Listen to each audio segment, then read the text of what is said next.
in obeying the commands of life that God has given you. You obey God, therefore He will forgive you and admit you into paradise. This was the way the Bible taught it. Jesus taught the same thing. And then we get to Paul, and Paul writes a letter to the Galatians. And in this letter of Galatians, Paul rebukes the church at Galatia by saying to them, pretty much, if you translate the Greek, it says, "Oh, foolish Galatians." He calls them fools. He says, and he calls them fools because he asked them, why have you become so trapped up in this law? Why have you become so trapped up in this law, which is a curse? And Paul equates the law with a curse. And he says that this law is cursed.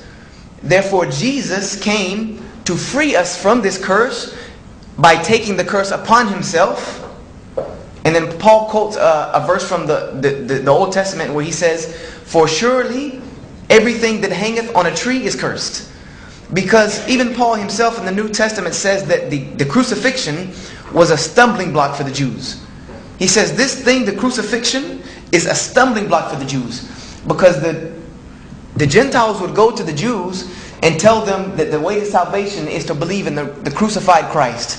And they would laugh at them because by the law of the Old Testament, anything that goes on a cross, anything that is hung on a tree is cursed by God.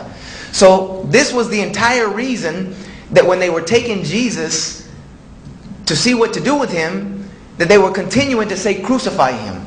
Because they were saying crucify Him because they were telling them that if you want to discredit Him, if you want to make Him to be not who He says He is, and you want to prove that, then crucify Him. Because if you can crucify Him, He is not the Messiah. By our own book, if you can crucify Him, He's not the Messiah. So this was why they said crucify Him.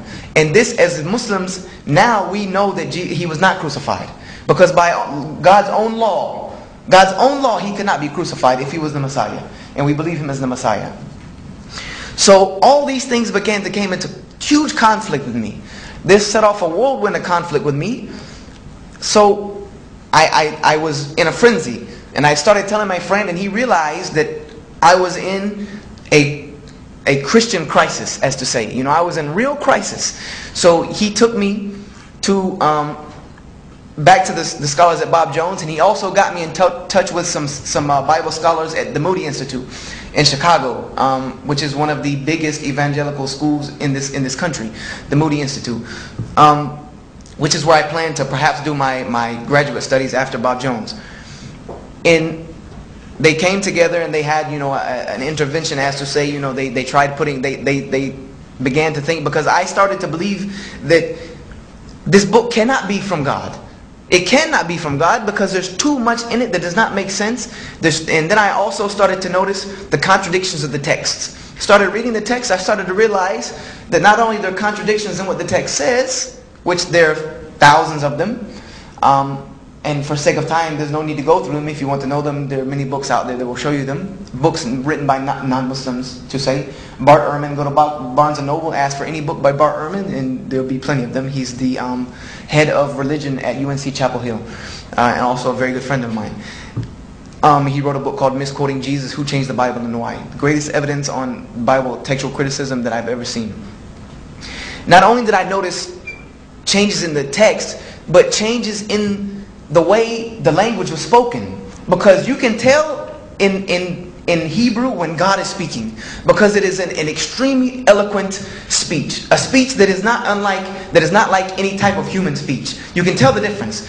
And then you can see when it automatically changes to almost like slang. It changes to like uneducated speech.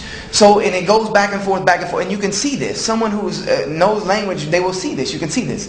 It's like having a person standing up here with a PhD in English speaking and a fourth grader speaking. You can tell which one is which. Even if they were behind the screen and they wrote it on a piece of paper, you would tell which one is which. So, they had a laying of hands session on me and everything to try to get these evil spirits that they said were in me out. And I ended up talking to one guy at Bob Jones University, and I don't want to give out his name because he will probably not be very happy with me saying that he is the person who wrecked my faith in Christianity. And he will not be very pleased if I were to give out his name and accredit that to him, because he's probably still a professor at Bob Jones. But he sat me down. He said, you know what, Brother Joshua?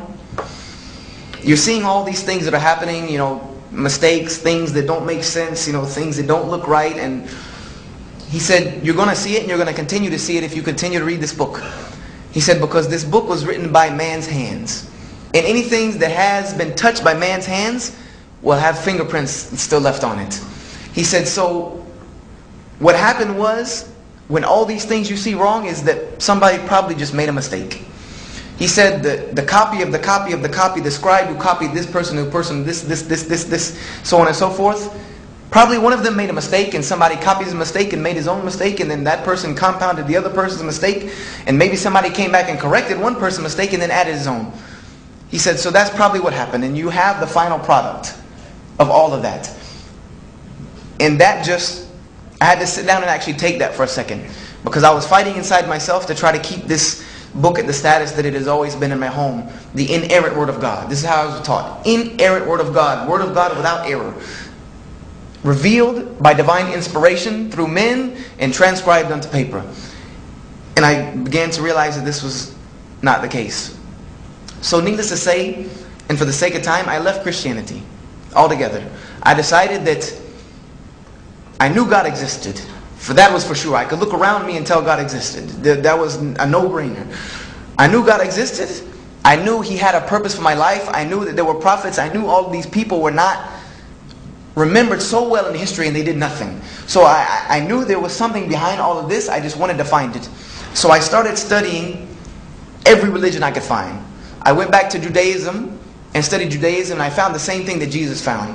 That there were parts of Judaism that was too tied up in the law, and they gave no room for spirituality. There was no room for spirituality left, because you just had to follow the law. You step this way, you step this way, you turn left, you turn right, that's it. And then there was other parts of Judaism that was so far gone in spirituality that the law was non-essential. So I knew there had to be a medium. I knew that God's true religion would be balanced, for sure. Because life is balanced. In order for life to exist in harmony, it must be balanced. So I moved on from Judaism. I studied Taoism, Confucianism, Buddhism, Zoroastrianism. I studied every type of ism. Anything that had an ism at the end, I tried to study it. I even studied Bushido, because I'm a martial artist by profession. So I studied Bushido, the code of the samurai, all this other stuff. I even studied Wiccan, all of these different things. I studied all of them. And in every one of them, I would see glimpses of the truth. I would see glimpses. Kind of like a panhandler pandles for gold at a stream and he finds flakes. I would see flakes, but no nuggets. There was nothing. I was not hitting the core, as to say. And I don't want to discredit Islam. I don't want to discredit Islam, because I went to the public library and pulled out a book on Islam. And this book said that Muslims, or it referred to them as Muslims, which for sake of time, I will just let you know is a very derogatory word in Arabic. It means one who oppresses others. Referred to them as Muslims, and it says that Muslims worship a moon god, and they bow their heads 5 times a day to a box in the desert, and they can have as many women as they want, and that they're all Arab, and things of this nature. And what else did it say? That they can kill non-Muslims anytime, any place, in any way they wish without scrutiny, and that they would get 70 virgins in heaven and all this other stuff. So needless to say, I made it about 4 chapters in the book. I put the book back. Thank you very much. I took a one of the big fat magic markers and erased Islam off and said, I'm moving on. And I said to myself that if I convert to any other religion, Islam would not be the one, for sure. Thank you very much. I'm done with that one. And so, being 17 years old and having been searching for the truth for about 1.5 years, 2 good years, about 1.5 years, I'll give it good credit, about 1.5 years, really hard searching, I became very frustrated. I became very angry with God.